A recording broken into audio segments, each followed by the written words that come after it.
Stephen Hatville's our guest, one of the top bioweapons experts out there, advising major African governments on this biggest Ebola outbreak ever, and talking about the response. If you just joined us, I'm your host, Alex Jones. I want to go to some phone calls now in the 10, 15 minutes we've got left with Stephen Hatville.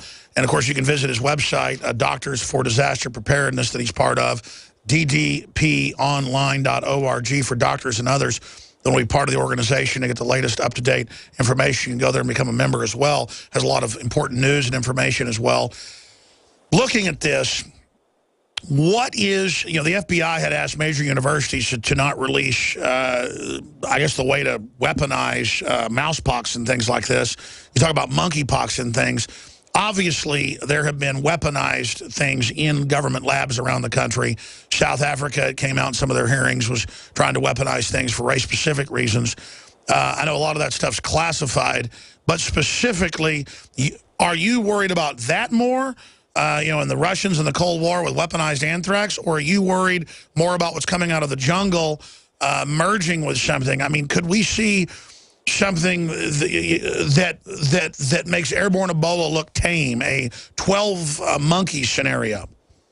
Yeah, I just want to finish the answer to my skin shedding. Yes. We don't know when during infection this occurs. The things that were looked at were late, almost terminal cases.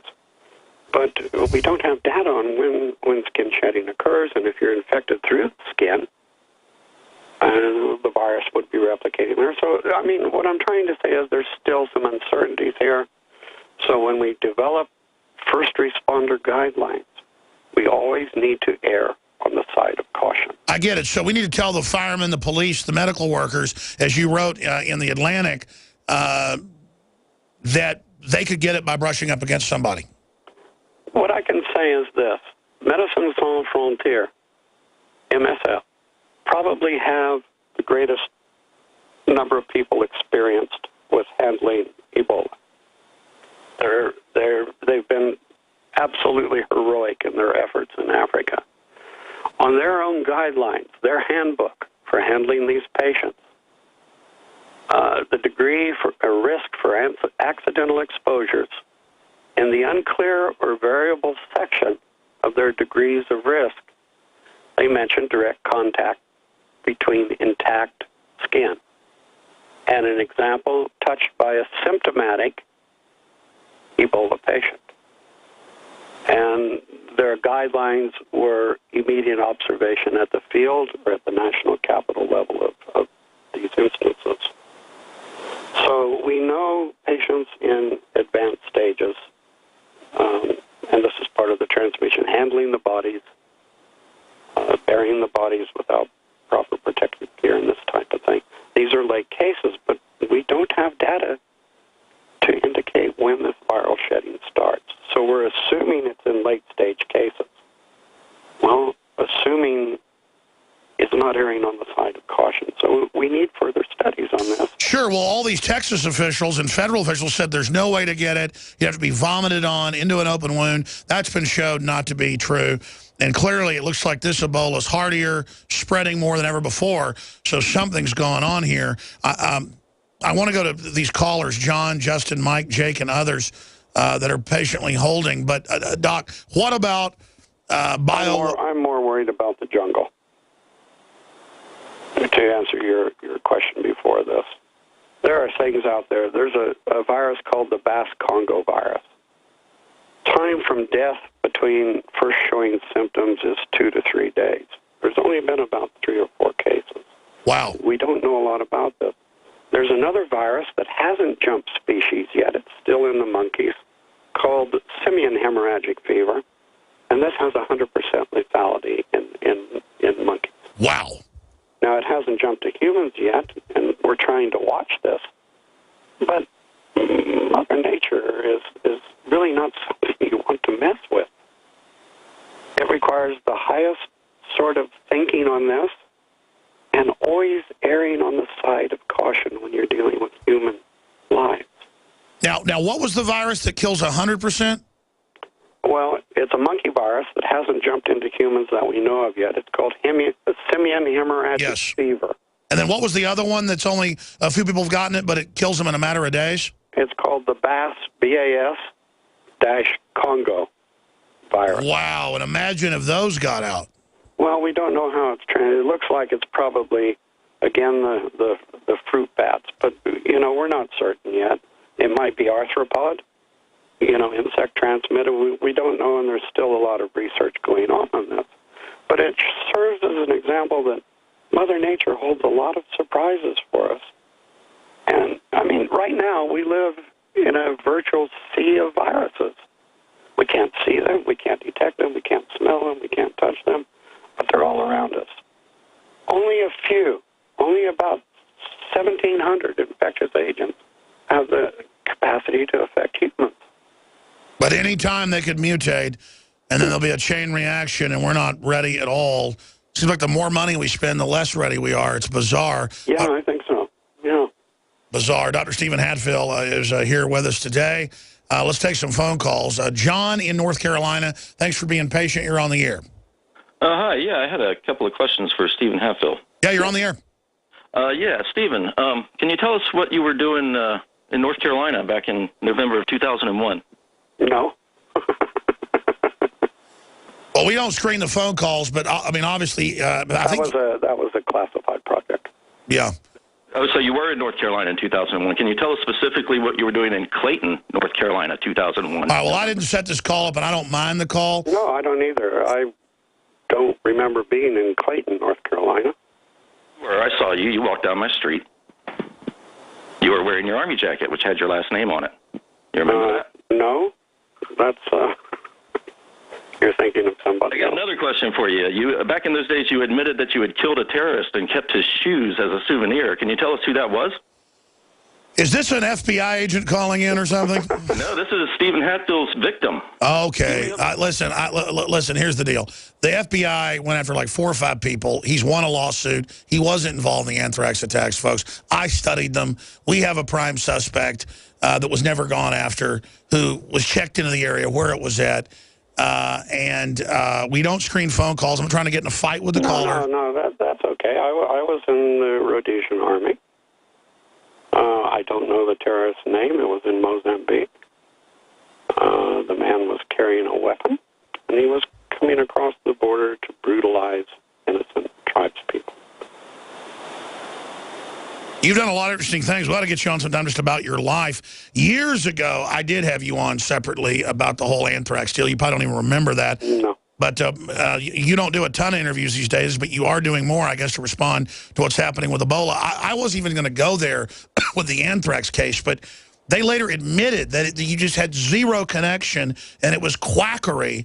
And I don't even want to name names here, but it just literally just you got fingered because you were one of the people advising the government on anthrax. And so you were just a name they picked out of a hat. Well, actually, I wasn't advising the government on anthrax. We were training them. Yeah. We were helping to teach the domestic preparedness program. Well, that's what I meant, like how to counter things like that. Well, for the hospitals in the 120 largest cities, how to handle some sort of an outbreak. But anthrax was just one of the agents. There was tularemia, plague, the plague organism, a virus called VEE, and some others. But this was just a national program that the Nunn-Lugar-Domenici amendment had brought into play. Well, that was a bizarre call. I mean, I would have kept him on, but when people start, saying I'm a victim, I don't know how I can prove that. If that person wants to send me proof or information, I'd like to see it. Maybe Mr. Hatfield will come back on and debate you. But we got him on today about Ebola. I would have told him up front if he was coming on about anthrax, but people sure want to know about that. Have you ever thought about writing a book about the whole anthrax debacle? Oh, yeah, I wrote one. I mean, I know you wrote one, but have you thought about writing one about now since it all, came out? I wrote one during the time.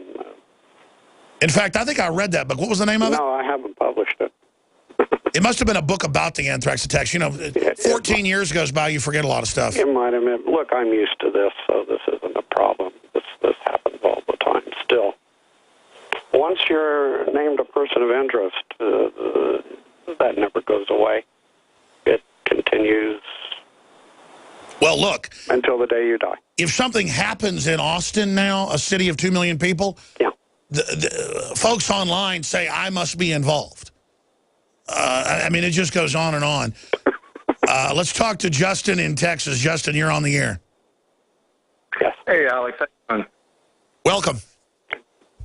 Thank you. Thanks for having me. Shout out and props to all the guys on your staff. Everybody's doing an excellent job. Thank you, brother. And we miss you here in Corpus Christi. It's been a while. So I'd just like to touch base on something. I'm in my 30s, and I can tell that there's a lot of people in the same age bracket that have concerns and like what they're able to do and what they can't do and what they can get away with and the legalities of this. And right now, I read an article recently about Operation American Freedom. It might be a spinoff of the Operation American Spring, if you remember that. Sure, that's specifically on how to get politically active. Do you have a question for our guest? Well, not so much for the guest, but I'm just curious what we can do. There's a lot of... Well, I'm going to put you on hold and come back to you because we're talking about Ebola right now. Let's go ahead and talk to Mike in Wyoming. Mike, you're on the air.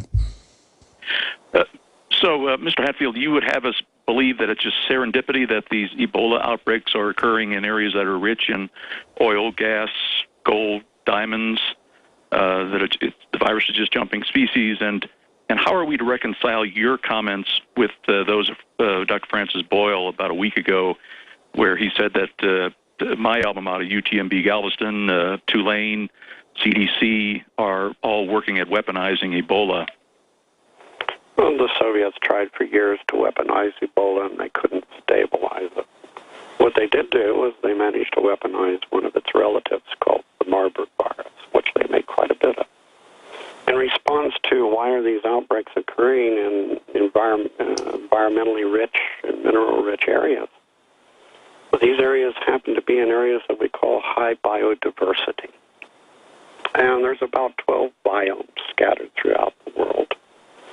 And if you look at the number of conflicts, wars that have occurred, about 80% of these since 1953 have occurred in these stressed high biodiversity areas. And when you stress these biodiversity areas, i.e. fragment the jungle, have human encroachment to the edge of the jungle, destroy natural food sources, this type of thing for the animals, this is where you start to see these viruses jump out. Sure. One argument is that South Africa was trying to develop weaponized airborne Ebola and other things. We've played some of those clips here from the news. And I think what Mike's getting into here is we've had a lot of experts on pointing out that the U.S. is using this outbreak as a cover to send in AFRICOM to take over the resources. The Chinese are sending thousands of people. No, no, I don't put anything above the Chinese. But the United States, and it's a humanitarian thing. These soldiers that are going over are from a transport battalion. They're going over very bravely.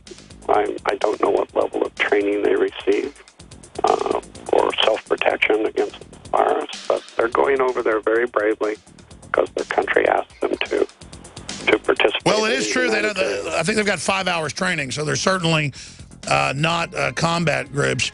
But folks are looking at that. I know you've got to go. If you can do 5 more minutes with us, I want to come back and talk about the organization that you're part of, ddponline.org. That's a great question, caller. This is GCN, the Genesis Communications Radio Network. General, what do you think about the FBI saying that there was a terror alert on Monday about a potential Fort Hood situation? The police are shoving people, shoving Alex, shoving the crowd. Here we go, folks. I'm being assaulted. Whether it's the radio show, the news websites, documentary films, or the nightly news, InfoWars is the tip of the spear. Is this another false flag stage attack to take our civil liberties and put more homeland security while sticking their hands down on the pants on the streets? It's up to us to set brush fires in the minds of men and women everywhere. And that's what PrisonPlanet.tv is designed to do. You watch the Assad regime is going to be blamed or accused of using chemical weapons against the so-called rebels. What we see now is a war against reality. It's a war against the truth. It's more vital than ever that supporters of freedom become members of PrisonPlanet.tv and share their membership with up to 11 friends and family. Visit InfoWarsNews.com today. Become a member, share your membership, and help take the InfoWar to the next level.